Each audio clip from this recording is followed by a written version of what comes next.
Hold it, hold it, hold it, hold it. Now edge back as far as you can go to counterbalance me.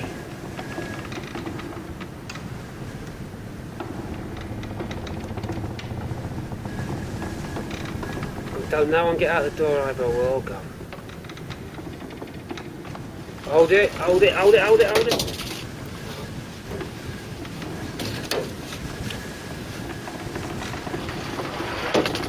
Hold it, hold it, hold it.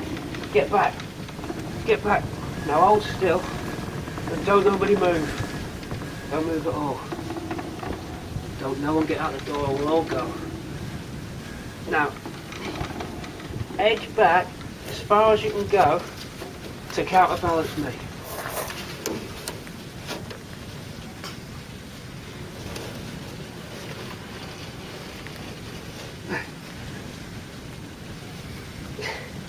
Hold on a minute, lads. I've got a great idea.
Okay, and welcome aboard the Bramble episode 2 stripped down. So you're straight away into part 2 with not a lot of time to wait before we get right back into the second part of the strip down. Just looking at a pan back view of the car there as we go underneath now, looking at the axle. We carry on stripping the car, getting ready for the dippers. We need to get the axle off, so it's time to jack up the back there and start beginning to loosen off the axle mounting bolts. 4 main bolts plus 2 shock absorbers. You're looking up just at the top shock mounts, and then we can see a view of the spring bottom shock mount. We can leave that on. Those springs are jamming 2 of the bolts from coming out, so we really need to get the springs down by pivoting the axle. So we're going to pivot the axle by loosening and removing 2 of the bolts on the trailing arms, which makes the axle pivot downwards, and once it pivots down it'll clear the springs. They'll pop out of the way. You'll see now as this slowly release that jack, the spring will bounce or pop backwards, and when it does that, it means that I can then get to the hidden bolt behind it. There it goes, wobbles away. The other side will go as well. So you've got various bolt head sizes, I think 19 and 22, possibly 19 and 24, 17's on the shocks. So 17, 19 and I think either 22 or 24. A various amount of tools will be used: to breaker bar, socket, swan neck spanner, which are handy, just to get everything, the right tool for the right bolt head and just the way that you're going to fit them into the chassis. Forks, everything's been WD-40'd over the period of a couple of months, so it's managed to soak in. You can see now that the shock 17mm bolts are out and the tops of the shocks just drop down and the springs out of the way, so my swan neck spanner's on that top tie arm. There's the breaker bar. It is pretty straightforward doing this. I've got the socket extension in and the swan neck on the other side of that trailing arm. We're going to draw back on the breaker bar. You need that leverage because these bolts can be tight. I don't think I was struggling with these at all, particularly any problems. So up into that little confined area, a little bit tricky. You can get that through. That spring would have been in the way, it's now clear. So in we shall go very shortly.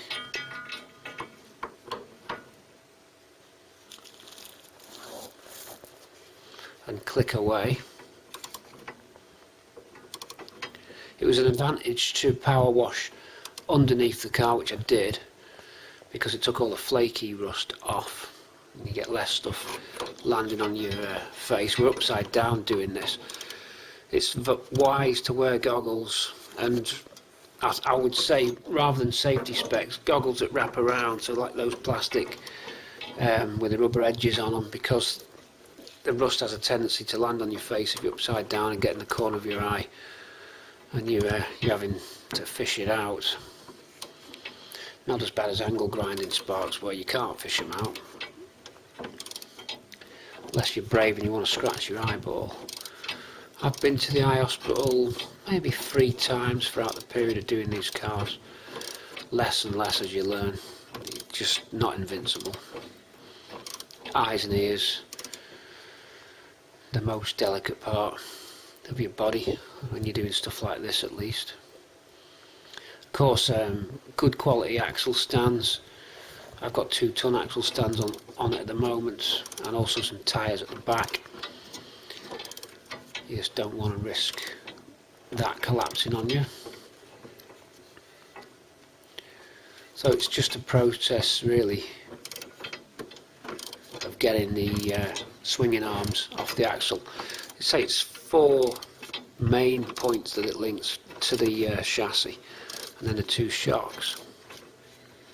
So any minute now we're going to have these out.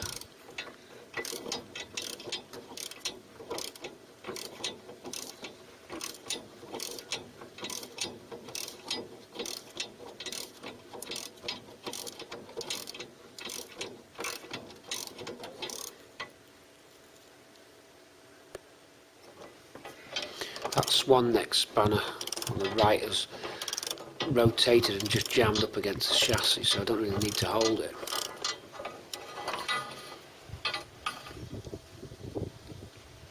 Should have to pull that out now.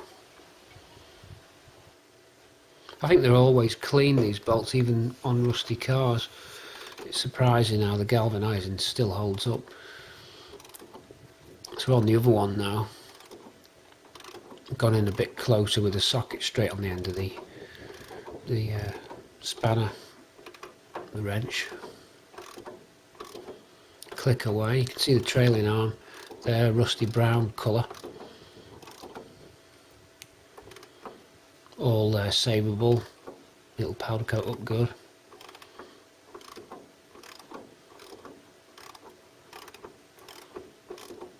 You can use an air gun as well, or battery power. Maybe not in this particular bolt.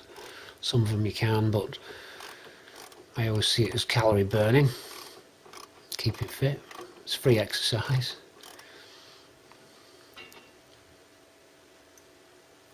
It's got to be done. Axle needs to be off. Get all the weight down, get the shell stripped. The dolly, which you'll see later on, fits in the chassis fork. I've used that on Swampy and Ruby. It's a great little dolly truck. It's not the best welding on my dolly truck. I'd do it better now, but it works. Plenty of WD's been applied, as I said, over the period of a few months. So if you're thinking ahead all the time, there's going to be a time when you're going to need it. Here now we've got a little mini crowbar. Use this just because it's got a hook angle on it. I'm going to tap the bolt out. You can put another bolt on the end and push it through, which you'll see in a minute, but that head of that bolt there, I want to get that out. So I'm just going to get the edge of the mini crowbar on the head of the bolt and just tap it, and that should slide out past the spring. That's going to release that arm. The arms will be stuck in on the void bush rubbers, but we'll tap those and drop them down. So tap away.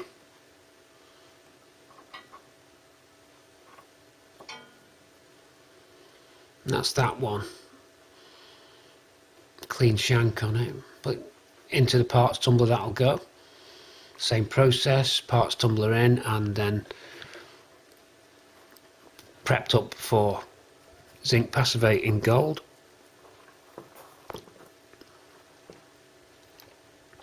Now we're moving across to, let's have a look. We've got that trailing arm, you can see that just needs that other bolt knocking out. We've obviously undone the nut.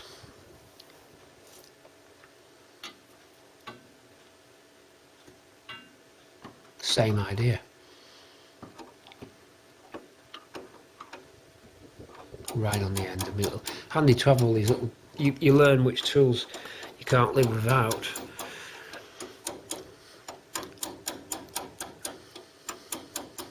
Quite close to your screen there, that hammer. Looks like it's going to hit you in the face.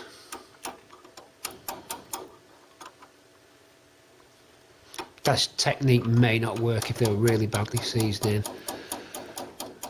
In this case it's worked.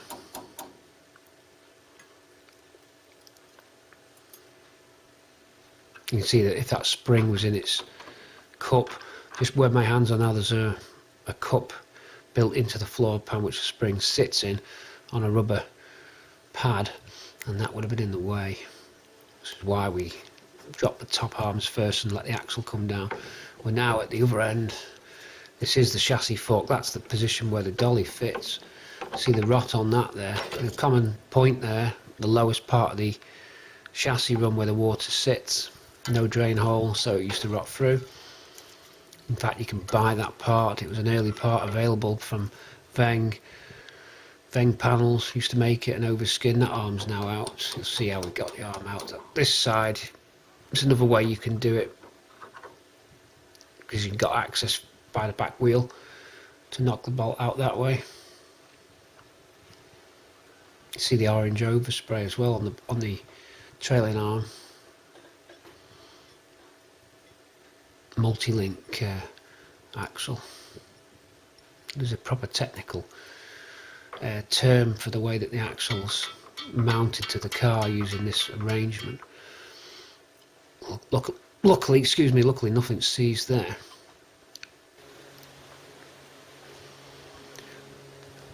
Another view now. So with those out, we're going to lower. And they're both falling out. The axle now starts to become free. So 1, 2, 3, 4 trailing arm points removed and shocks removed, making a total of 6 fixing points plus the flexi brake hose. Don't forget to undo the flexi brake hose. I forgot, and it pulled on the axle there. I had to jack it back up and use a 17, a 15 and a 13. 13 for the brake union, 15 for the skewing bolt. Sorry, 17 for the skewing bolt, 15 and 17 anyway, the 13 on the union, and roll the axle away. Left the wheels on for that reason. No point taking them off when you can just use them to your advantage. Over the other side, just push down on the wheel, gets it out of the way with no assistance needed. Do it on your own. You can see the axle's got that covering of oil on it.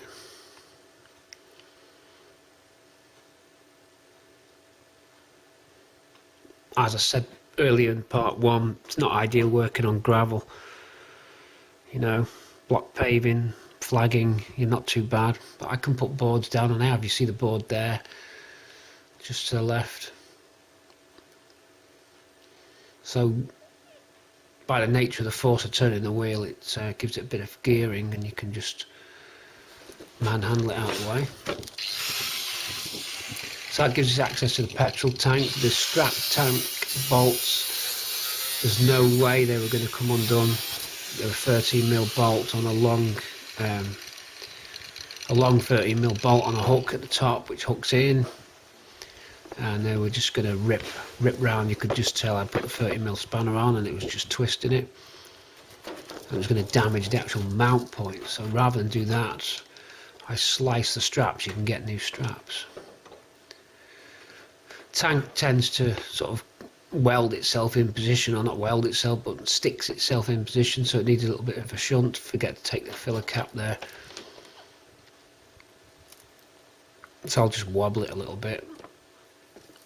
Going to knock that strap sort of cut. You saw me point at it there, so I'll just pull it back with a jack bar. The jack bar being just jack handle off me my bottle jack, trolley jack. So that'll just fall out in a second. Now we'll do a bit more of a wobble and it goes.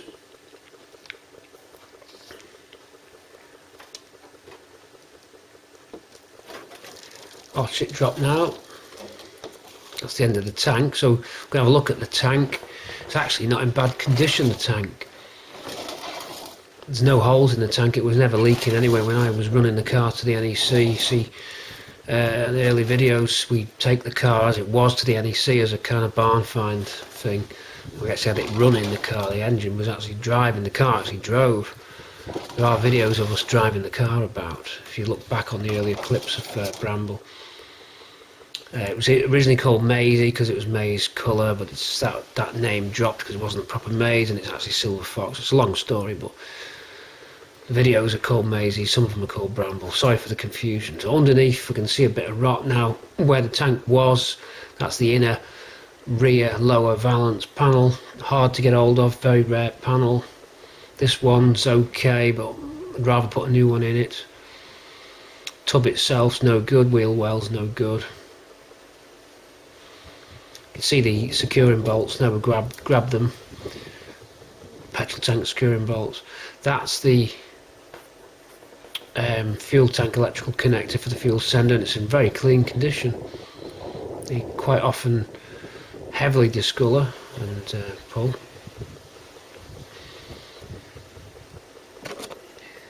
See how seized the sender unit is, just an anti-clockwise turn to get these out. A little bit of leverage from an end of a spanner, out it goes. I mean, these are always clean. I say that, I've seen them come out rusty when the tank's been totally dry of fuel. This one's coming out clean. It's a good sender unit. You can clean the end of that. The best way I found was to sandblast it and then paint it. The solder can break on that pickup tube as well. This one has twisted, it needs resoldering, so that needs shot blasting and resoldering. That pickup tube twists. I'm going to grab it, look, see it's moving. So we're nearly at the end of this little bit. Just having an overview of the parts we've took out, and we need to get that rubber bung off the filler cap. There's a filler cap stop bung, so when you're filling up with petrol, you let your petrol flap close. It has a soft cushion on the little rubber bung. And there it is. We need to ping that out, and then we're done for that part. We'll hand you over now to some other footage. So we're coming in now with Sean's going to help us today, so I'll let the audio filter in and fade into full-on audio again. I hope you enjoyed that little bit of commentary to open up. Strip down. Now let's get the rest of the parts out. We're going to get the clip out. Let's go. And here's Sean. He makes these guest appearances. Only see his hands normally, or his tarts. What are you getting? Another tart. A tulip. Any more? Right, I'm not going to make sure all door component bits are in one bag. That's important. Let's get the door catch off.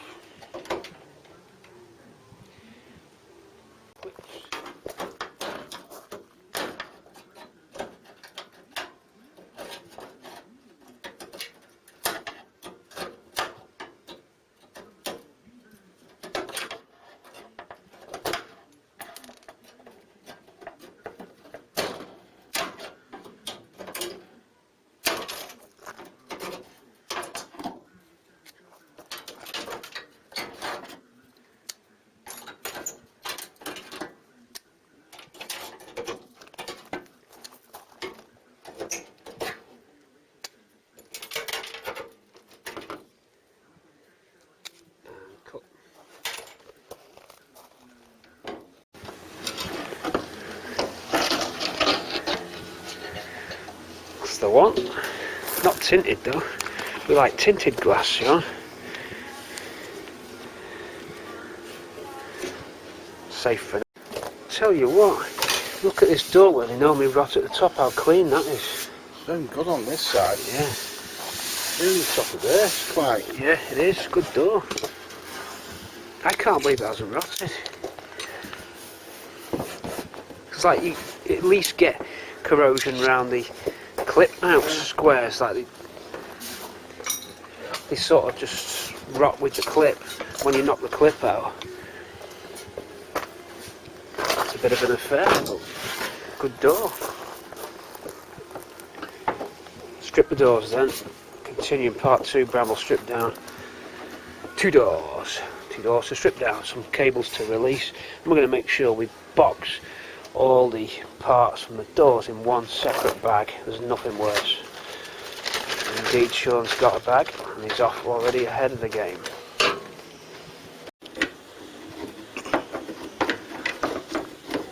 A little bit of origami needed on these. We'll get it. There's a little bit of jiggery pokery. Bit of a I want to buckle my shoe.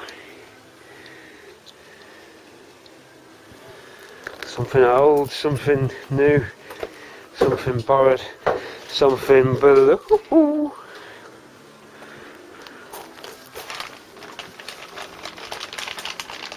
We can get you a pen and you can write on the back door bits. How about that? Organisation, preparation, preparation, preparation, preparation.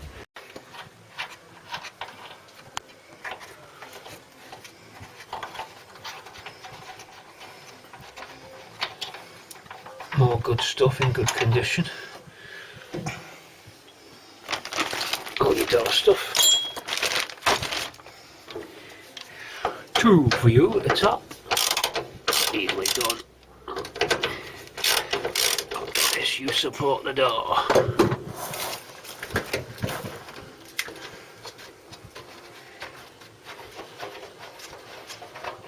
I think Sean's going to say it's that easy. He's just going to lift the door away.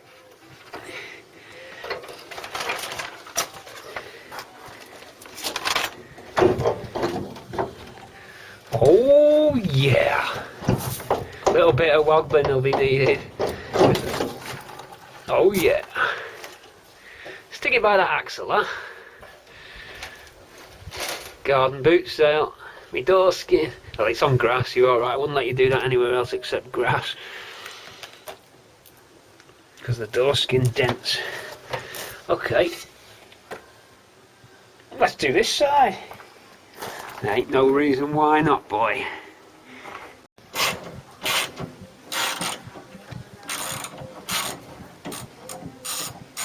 It's so easy. Got the bag. Aye. So stay in front of you.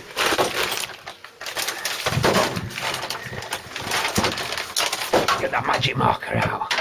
A magic marker. Just a magic marker. A magic marker. Felt tip pen.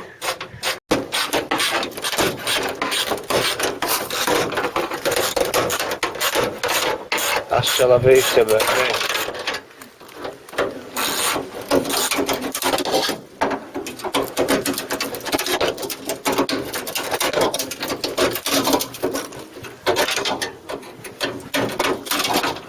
Easy. You can touch the clip off the end of the screw.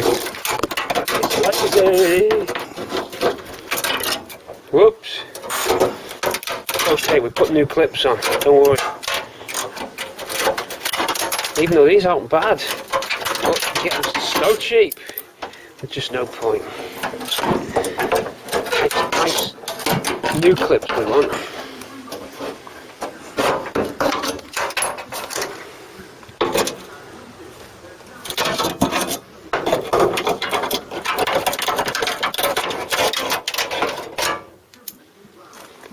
Sorry, it's a bit rough there.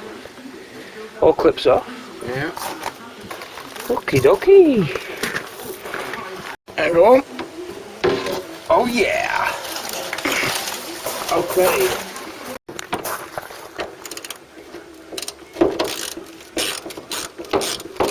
I'd get an extension bar on that lot. This will be a big reveal to see what's under that there. Whoa! What's steady on that? Steady. Whoa, Tiger! Push it, push it. Whoa! That make you happy, that lot. I want that mirror though, Sean. That's a lovely piece of kit. So we'll be taking that off. The wing itself, we'll keep it, but it won't be getting used. Now then, let's have a look. Come in, let's have a look. Keep it steady because that's filming. Come in, let's have a look. Now then. Oh, an Amiga clip. We don't want to lose any of them Amiga clips. Why an Amiga clip? Oh my god. Or a heart clip. That's in good condition, that one. Rare, them items. Everything's rare on this. Okay, let me have a little tap. Yes, please. That's alright. Scotland slam panel end gone, of course.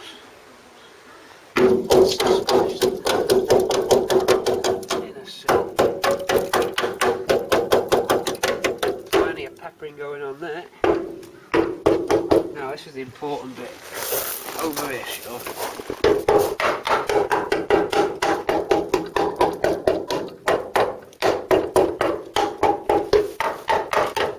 Little bit at the top there, and it's starting to pickle through it, but we should be okay. There's enough metal left on them, and that's good. It can be tricky.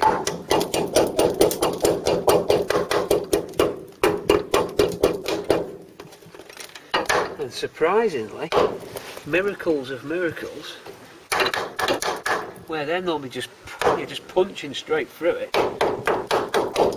Got stuff to work with there. Okay, cut. I wouldn't think that would undo. I think that fixing it would be absolutely disappeared. I know the clip is still inside the front wing, where it gets all the mess from the road, and it's still a fixing. How can that have survived? I mean, not that I'm really bothered about that, but some stuff's just not rotted through them clips. That means the wing will just, if you undo that Phillips. Here's a good one. Stubborn screws again, where the Phillips or posi drive heads destroyed.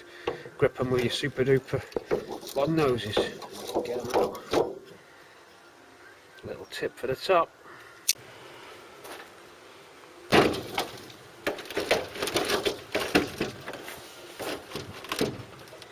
Ah, 2 more screws. Hold on. Yeah. Straight out.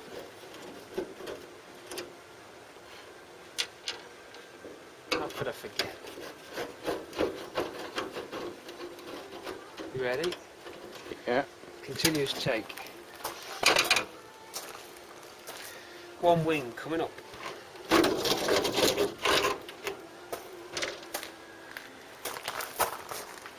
Go! Get that badge off, I think, mate. Right, let's put that away. He's got travelling toolbox.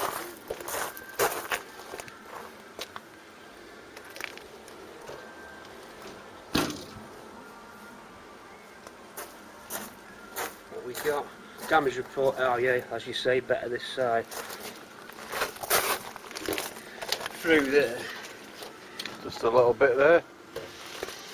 Peppering and having a go at the top, but there'll be pinholes in it probably, I don't know. Not bad that at the top there. Oh, look at this. Get in on this shot. Oh, that hasn't disappeared. Make sure my finger's right in the middle of the screen there. That's a normal key, a real big player to rot, and that hasn't gone. It's always a problem that when that goes. This can be fixed. Very pleased with those panels, I really am. Okay.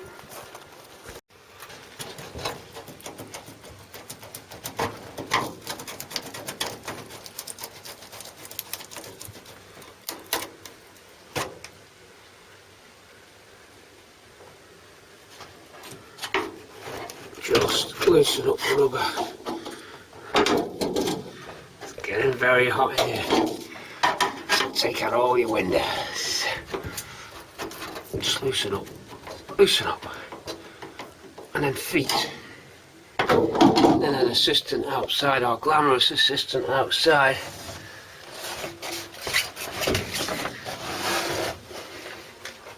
It's getting very hot in here. So take off all your clothes. And the rain's just coming just as we're pulling the window. Woo! Ha! Them storms again. We like those.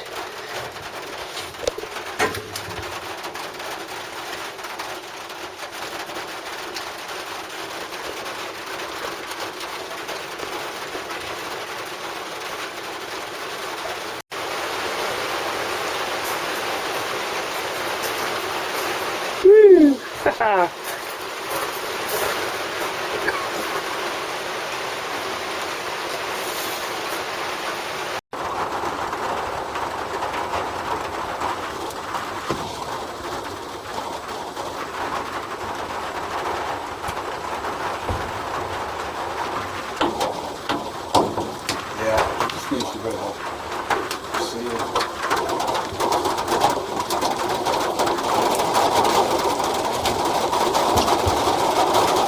Right, put your palms on it.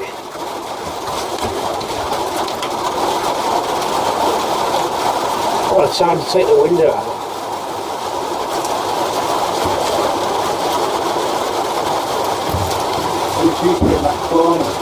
Okay, this corner next. Not twist it and crack it.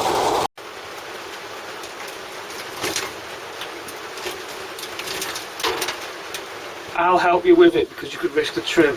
I think we can both get it from outside now. Let's go out and get it. I've hold it open. Okay. Right. What you don't want to do is leave it back on this. We're going up and up the top that way. If you fold it back now, you can risk damaging that as it levers back. So we want to go that way. Okay. Both hands on camera off. Screen out.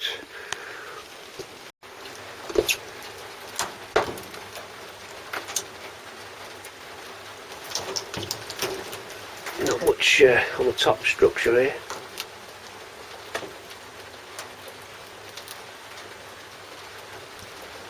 I'll just go round it with a screwy again. Front screen then.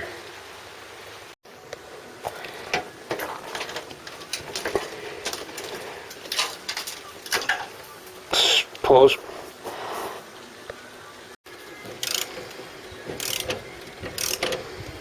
Nineteens.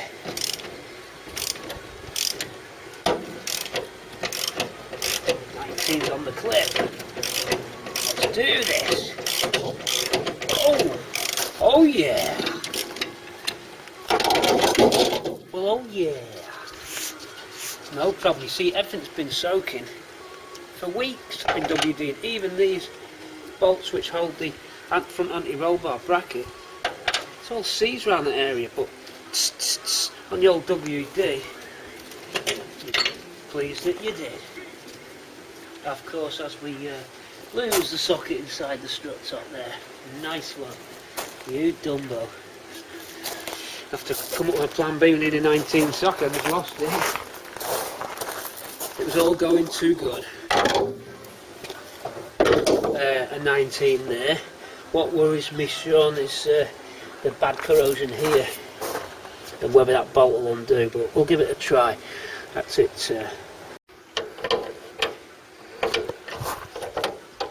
It's another one I didn't think could go. These normally just seized as one whole big homogeneous mess.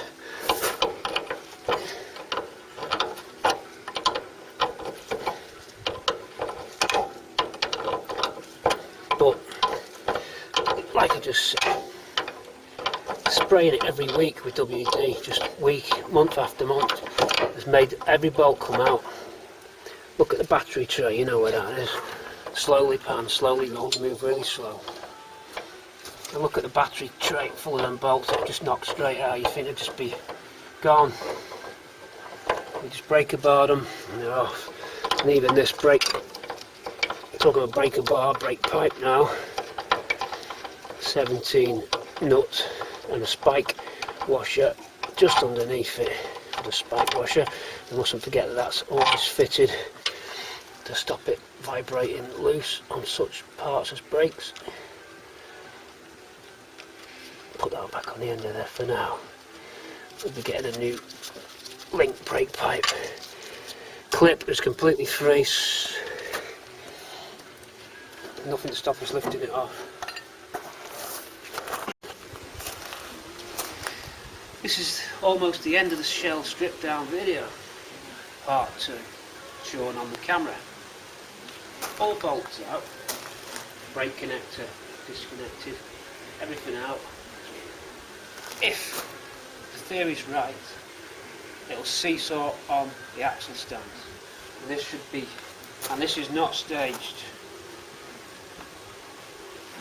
Alright, I didn't do it for my little finger, fair enough. And you just got to watch this part of your back when you're doing something like this, so I'm going to use my knees.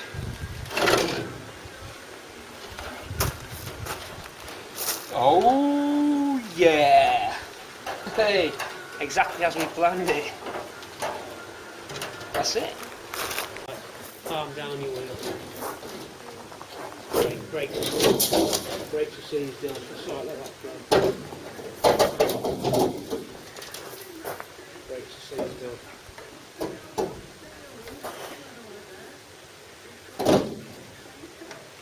Alright, so far. Okay. Tilt it up the front. Calm down on your wheel.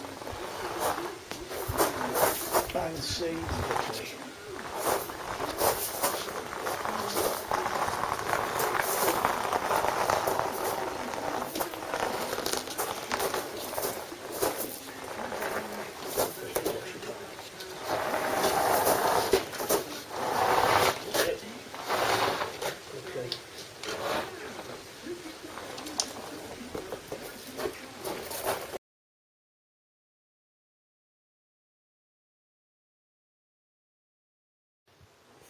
Okay, with the car seesawing up in the air like that, we managed to get underneath and fit our super duper all-terrain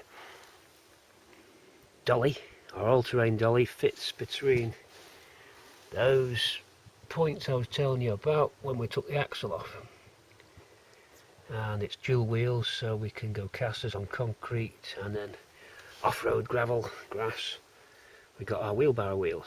So at the front, the fixings are just with these rod pins through the jacking point and right across. That works quite well. I've used it on all the other cars. So here's the shell, almost stripped. Just took the tow bar off. Not much to report there really, except loads of nuts and bolts and brackets. So I spared you filming that. Some bolts were a little rusty, breaker bar was used. That just leaves us with, we've got boot lid to take off, boot catch, just so the boot lid's stripped, closing grommets there, take them out, and filler flap off, and then I think I've got a bung there. We're ready almost to go for it and take off the torsion springs. Now then, these are the boot torsion springs here, under tension. Notoriously difficult, but you can't dip your car with your bars in place because the dipping process destroys them. Something to do with either the heat or the dip itself, but that happened on Swampy where we had to get new bars. Now they're adjustable for tension on the cars. These are set midway. I'm going to get a lever and just ping them out, but they fly back when you do it. So I'm going to put a blanket folded up in the back. I'm going to get my crowbar, I'm going to go in and hook them, but they don't have to go over bang. There's no real definitive way that I know of to fit them. Ford probably had some kind of a tool which hooked round the end of the torsion bar and would enable you to bring your leverage in. They hook into the hinge and they keep your boot lid upright. But we've got to get them off. But what we'll do, we'll take the boot lid off first, and then we'll start looking at getting the torsion bars off, and that's really you're done for part 2, because we're nearly fully stripped. So we go round the car again to see if there's anything we've missed, but I don't think so. We'll just keep going around it. But you've got yourself a shell on the Dolly,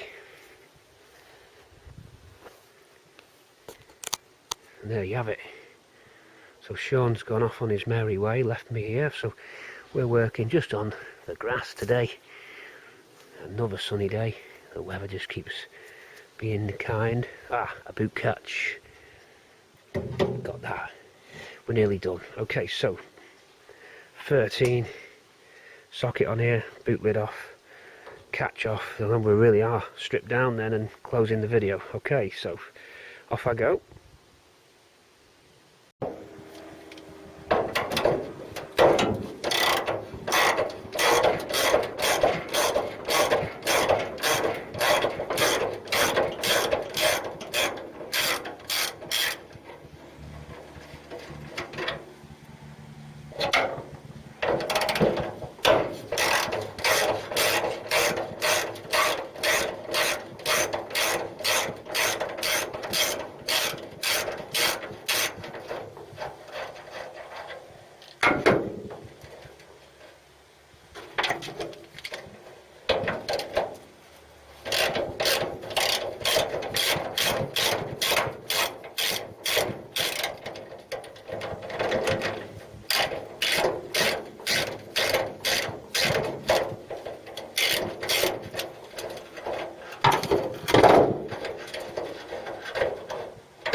Now for the tricky bit. You'll see just the end of my fingers. Here is a highly tensioned torsion bar, and as I said, the tricky. There's not really anything to grip it. There's not enough length at the bottom of the bar. You can put zip ties around it, slowly release it, you can do all sorts. I'm going to put a cloth in, I'm going to ping them, so they're going to make a hell of a bang. So here we go. Okay, we're now in the boot. We've now not a blanket but a pillow, and we're ready to do what I said and strike those torsion bar mounting points. Just gotta try it.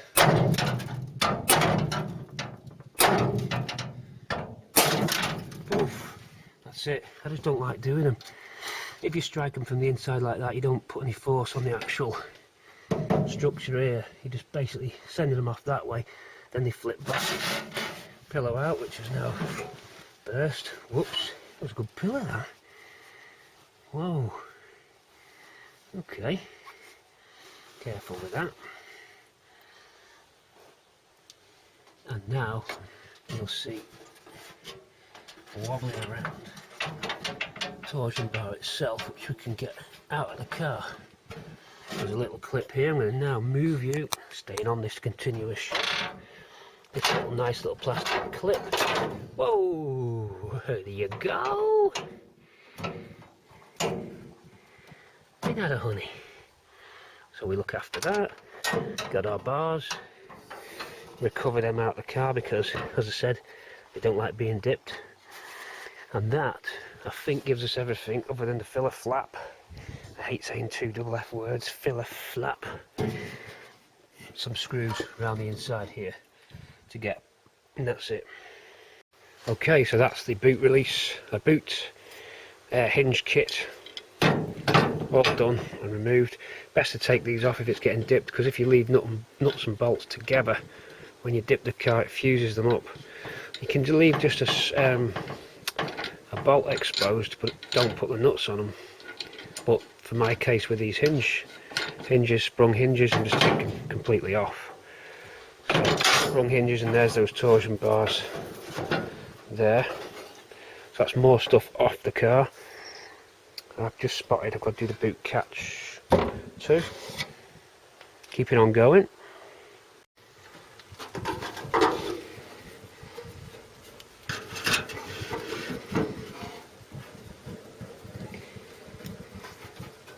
Big screwdriver for them.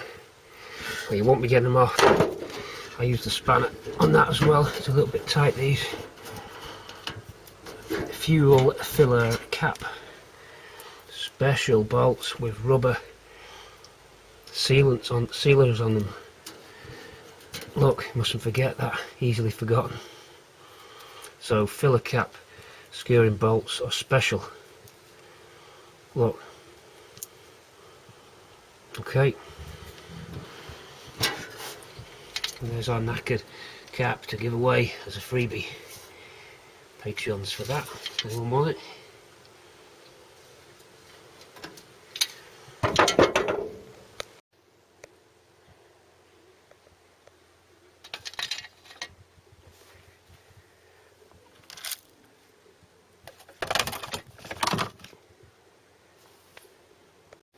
Okay, earth wire for the heated rear screen just goes down.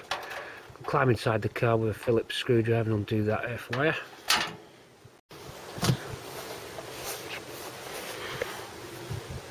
Where are we? I'm just behind that wheel tub, I think. Hold on, I'll climb in and get that one. Just there for you. Your heated rear. Just behind there. Easily forgotten when you come to reassemble. Where did it go? Well, we can be referring back to these films.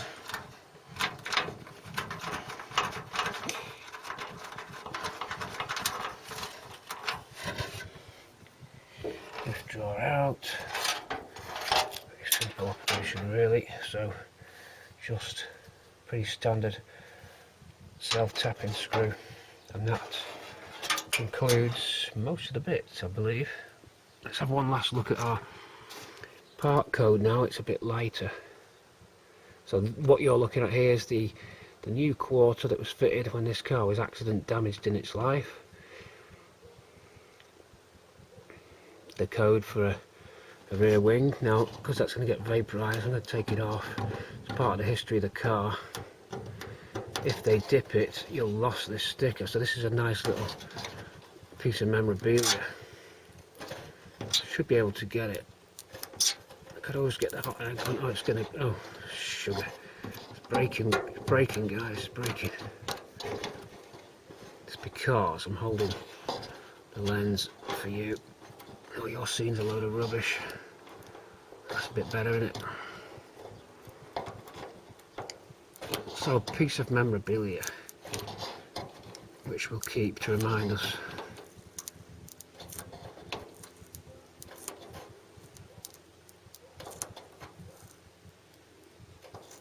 Last go now. It's off. You wouldn't think just taking a sticker off would be a mission. Okay, so that stuck on the wing, and you can see, I know I've covered this before, but look closely now as we've got good light outside, whereas last time we were indoors. Cars, the crash quarter joins on this sort of fillet or fish plate type thing. they've drilled or actually torn. They're tear marks as opposed to drill marks to the old spot welds. There's that and ripped it off, but they've left the fillet piece. We'll be putting a new roof on, and we'll be leaving this on the roof to join our new quarter, but then it would have gone down here, and you can see where the paint's burned.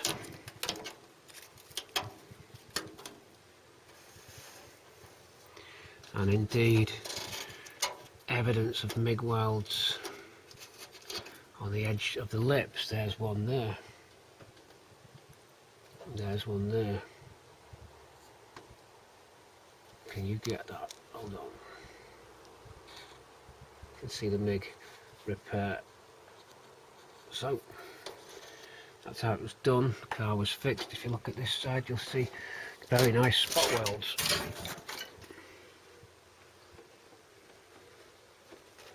Totally different. Suffice to say that there's no reason why we won't be spot welding along here. There's a repair to do in the corner here.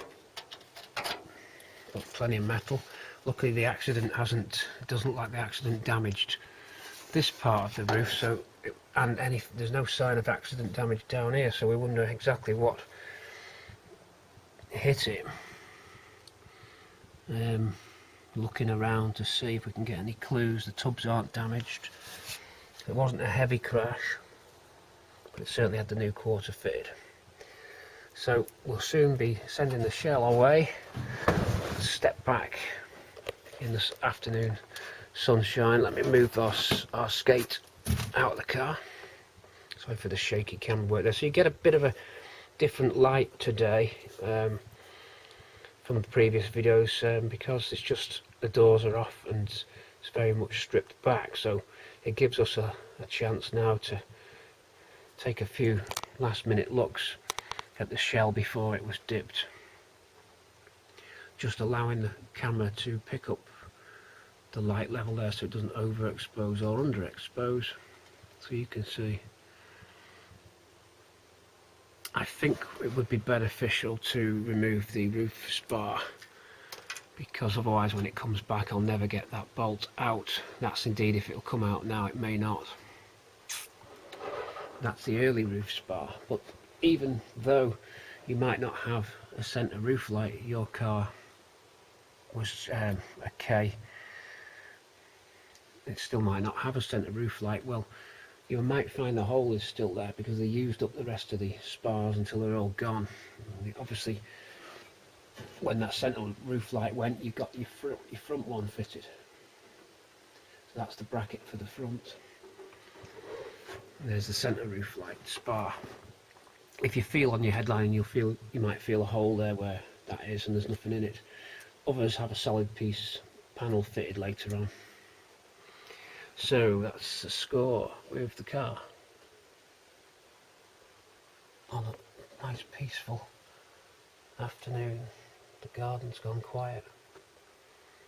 I do like these. This is the time where you could go out, get a tea or a coffee and just sit in here with your sandwiches in the afternoon, like a little sun house, listening to the nature in your Cortina sun house, your two-door Cortina sun house. That'd be nice. Yeah, I might do that. I'm going to get a sandwich. I'm getting hungry now. Hope if you're watching this I'm not making you feel hungry. You're probably tea time, so what you'll be eating. Answers on a postcard, please, for that. So I just want to take in some sights and sounds as you watch your video counter click up with no information going on it. Right, I've bored you enough. That's where we're at August 2018 for the Bramble Stripped Down episode 2, coming to an end then. But we're going to put some bonus. I'm going to trawl through some of my archives recently that have never been published. I think a couple of road trips I'll put at the end of this. Maybe 10-15 minute clip of a road trip for you. So 2, 3, 4 days stripping down no real big problems, stripping down straightforward, isn't it? There's not really much for me to show you except references, but then as I'm chatting to you I've spotted the parcel shelf clips, so we need to take them out. There's 3 of those, they just squeeze and push forward, we don't want them getting dipped. So I'm going to put some stuff away now and leave you to it. So again, we thank you for the support. It's been popular on episode 1. Everyone's seen that we've got some good hits. We got up to 3,000 views in the first few days. So can you help keep on the piling on the pressure, sharing the film? If you're interested in joining Patreon, from $1 a month, you get extra footage. It helps support the master plan.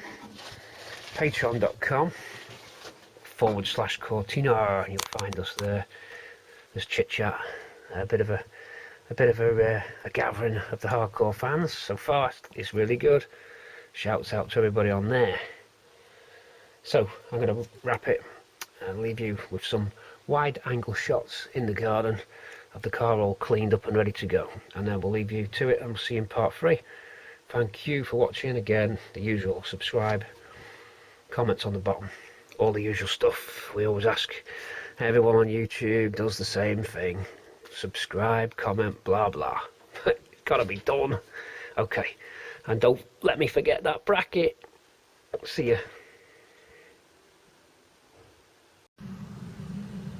Just before I close, I've just remembered, when this goes a dip you're going to lose all your reference for your mastic. So we want to see the pattern that they used on the mastic round. We want to make sure we replicate that, so I'll be referring back to this part of the film to just get those lines that they create. Look how they've done it. There's no real science to it,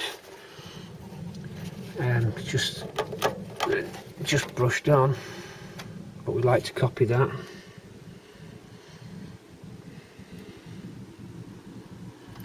And it goes all the way up and round, so that's your mastic line. You can just see some guy at the factory just pushed his brush into there, look. And even just, it's gone onto the edge. Like someone's hands have done that. It's all like archaeology. So I just had, while I was having a quiet moment before, you just remember stuff like this needs documenting. Look, there's even blobs of the mastic come down. That's proper true factory slops. Look. So that's how it was. So you can do that. You replicate the inconsistencies. And then around this tunnel there's quite a large line. And here, look at the thickness of it there. Real big blob of that. So quite a lot of brushable seam sealer mastic round the bulkhead front. They've gone to town on it there more than anywhere else. Excuse me. Yeah, with a different type of sealant, particularly up there, but also a run down the sill edge as well. Look for your sealant. Again, there's evidence of another brush application, and right the way to the back and round the tubs and all the way around the car. I wonder if that was all done in one go. I wonder if they just said, right, seam sealing time, this is your plan, your map, that's where you go with your brush. I wonder how they did it, if it was a caulk gun with a brush at the end, or did he keep dipping it in a tub of caulk. I wonder how they did it. It's not tube applied, that's because you can see the brush lines in it there. So it's interesting history. If you're doing concourse work, you know, this is documentation. Just an interesting little thing I thought before I closed the film.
Get back, get back, get back. Now hold still and don't move. Don't move at all. And don't no one get out of the bus either, or we'll all go. Shit, it's the wrong fucking line. We'll do it again. Okay.